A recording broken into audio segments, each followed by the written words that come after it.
Ciao, sono Michele Righetti. Oggi vediamo il brano numero 7 della raccolta dei 24 pezzi dal libro di Anna Magdalena di Bach.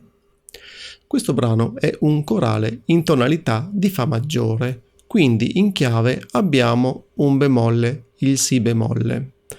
Nulla di particolare da dire riguardo a questo brano, se non che presenta delle analogie con il brano, un altro corale, il Bevefao 510, che è il primo brano della medesima raccolta. Vi metto qui il link se volete vedere le somiglianze e le differenze con questo brano. Mi sembra che non ci sia molto altro da dire riguardo questo corale, se non andiamo a suonarlo. Prima a mani separate e poi a mani unite.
Se ti è piaciuto questo video metti un like ed iscriviti al canale.